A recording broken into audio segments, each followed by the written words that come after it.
want to move a little bit back to what we talked about last time. I was going to plan to talk a little bit of review, but we're going to move forward. So we just started talking about coated. Does anybody remember what coated means? What's up there on the screen? Compartmentals and decay in trees. Compartmentalization, right? Does everybody understand that concept? Because I'm going to go over it real fast again. But the concept is they do not heal. I got scratches on me that'll be gone, and unless they're really bad, you'll never know that I had them. If they're bad, they'll be white or they'll be raised because they got scarred. But I close over. I heal. Trees don't. They compartmentalize. They put the injury inside of like a box. That's what they try to do, so it can't get out. And because when it gets out, it's decay, so it weakens the branch. So they compartmentalize. They're natural boundaries. The trees makes them. They're chemical in nature, and they're designed to hold decay from getting into the rest of the tree. They make 4 walls, and we're going to talk about that. So they come from any kind of a wound. This is a wound of a branch that, or a leader that broke off this tree, a huge wound on the on the tree, huge wound, and it's now decaying. Smaller wounds also decay, but they need heartwood, right? So really small branches don't decay, they don't have heartwood. But if it has heartwood, there is a chance it can decay. We want to prevent that because what does decay do? What does decay do to trees? Eventually it can kill it because disease, all kinds of stuff will get in there, bugs can get in there. Actually, no. Decay is not disease. Decay reduces the strength of the tree. It has nothing to do with the health. So you can have extremely big, green, happy tree, gigantic leaves, lots of them, and it's very healthy. But if the inside is decayed, they break because they don't have strength. So the problem with decay is not health, it's strength, it's structure. That's what we're talking about today is tree structure. Hold them together so they don't fall down.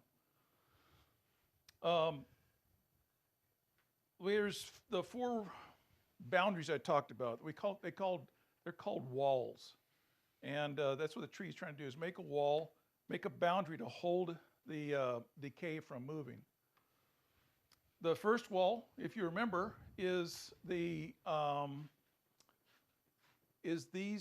vessels that go up and down the tree. They used to have water in them for in the phloem, moving water up and down. They're just like straws. They're still somewhat open, and it's very easy for fungus to go up and down those straws. So that's the first wall, the tree that we describe, and the tree has to try to stop the decay from going up and down in the tree. Has to stop it from going. So stop it here or stop it here someplace. Don't let it keep going. So this is wall number 1. It's not straight, but it is stop the decay. That's wall number 1. Mita, the 1. That's how I know. Here the decay's breaking through. It's got into one of those straws and it's moved. The tree can't fix that. That's there forever. So now maybe next year a little bit more comes down, or maybe it comes way down. I don't know. But anyway, what the tree's trying to do is stop it from moving, because once it moves, it never can fix it again. Wall number 2. Who remembers wall number 2? Anybody? Excellent. Yeah. So wall number 2 is the growth rings. So wall number 2 keeps the decay from going into the tree. So at every annual ring where they have these rings, that's where wall number 2 is. So every time it gets past one of those rings, it's getting bigger and it goes in and it can't fix it. So it tries to stop it. Every one of those growth rings tries to stop it. Here it's a nice straight wall. Nice and straight. Here, nice and straight. It's not always like that. It goes in and out just like that, but it tries to stop it at wall number 2, to go in. It's easier to stop it going in than it is to go up and down. How about wall number 3? Yeah, going around. So wall 1 stops from going up and down. wall 2 stops from going in. Wall 3 stops from going around the tree. So if it goes into the wall number 2, it can still go around the tree unless it gets stopped. So the decay can still go around. So wall number 3 tries to stop from going around. Here's wall number 3, nice straight wall right there. Trying to stop the decay from going this way around the tree. Okay, wall number 3. It's 4 walls. What's the 4th wall? Huh? The 4th wall is the new wood. The new wood that's come on every year after that. So the first year, the second year, third, 5th year, 10th year, that's wall number 4. So wall number 4, this is it. So here's the injury. That was a really bad pruning cut. This gets decayed. Decay's moving down here. It's moving in here. It got stopped from going around here. Wall number 4 is this new wood. So this is the first year. That's where the injury was. The first year was right here. It got fixed. Next year it grows here. Next year here. So every year it's putting on more wall number 4. Wall number 4 is between the decay and the new wood. Wall number 4 is the strongest wall. So the new wood is stronger than any of the other walls. The wall between the decay and the new wood is the strongest one. That's absolutely the strongest one. Yes, sir. Will that new wood start to push that barrier out at all? Well, no. So next year, this is going to put another growth ring out here. Okay. And it's going to curl around. And you've seen these, they're called ram's horns, where they curl. You'll see real thick callus wood on wounds. We'll see some out there. But the new growth comes around, and every year it goes further this way. So what it's trying to do is wrap around this thing, and eventually this will come and start wrapping around, and eventually it's supposed to close this way. But it doesn't push this in. It's like a bicycle on a branch. This doesn't move.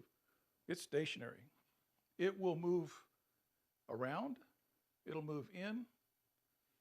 Well, this is all the way in, but it'll move around. This one, it's already in. And it'll move up and down. It will move out, but this is the strongest one. So everything else is pretty rotten by the time it starts going this way. So you won't have a tree with a little bit of decay on it and a lot of good wood. What you'll have is a little bit of good wood with a lot of decay, and the next year you have more decay and a little bit of good wood. Remind me to give you a microphone. I'm screwing up here. Okay. Questions? Oops, let's go this way. So,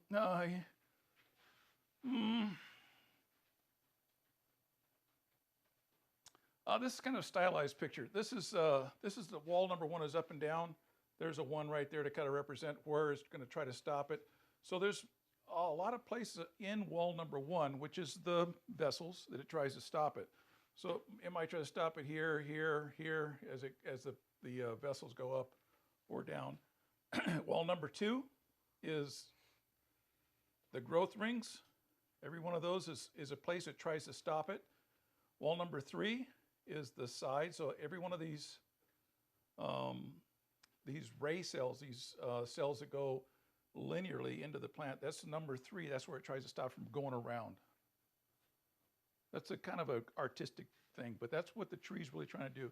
It's trying to make these compartments. It's trying to keep the decay in here, in that compartment. And the decay's trying to get out, trying to go up, in, around. So they're in competition for that tree, the wood. There's a picture of the ram's horns. That's what some people call these. Ram's horns. Wall number 4 is right here, the new wood. This is all new wood, and it's trying to grow over this. If it keeps going,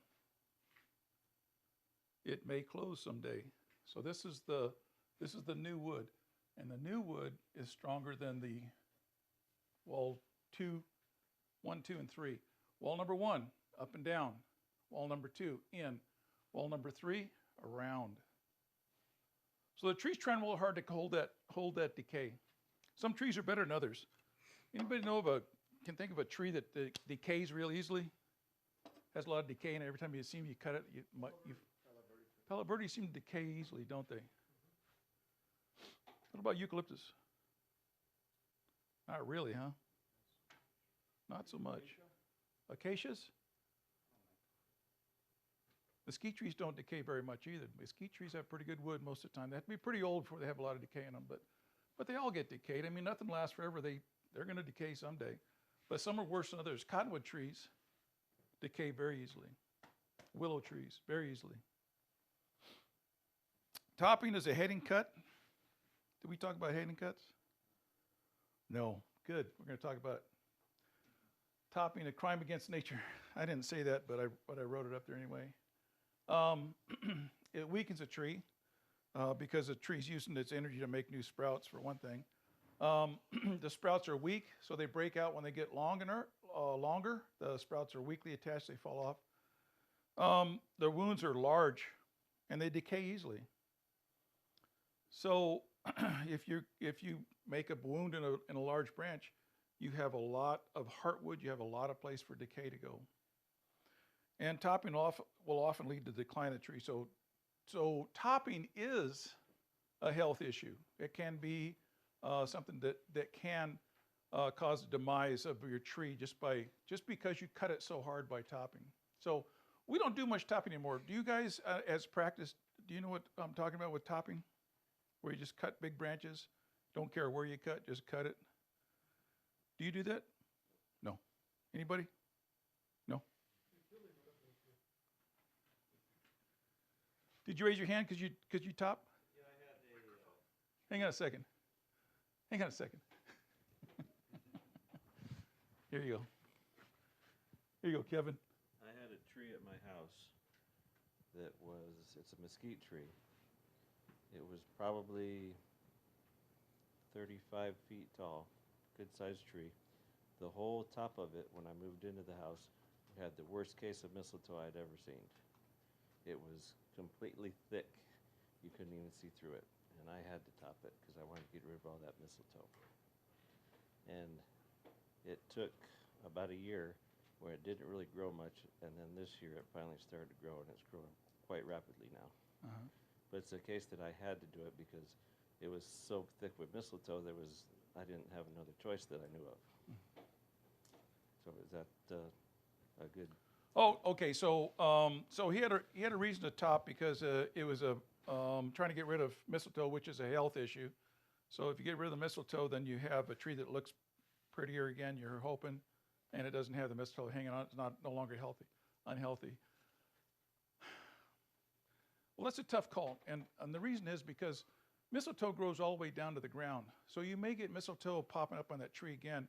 It's like it has parts of the mistletoe is called haustoria. It's like roots in the tree, so it may pop up again. I've had trees that that will have mistletoe clear at the ground, and they will start growing mistletoe again.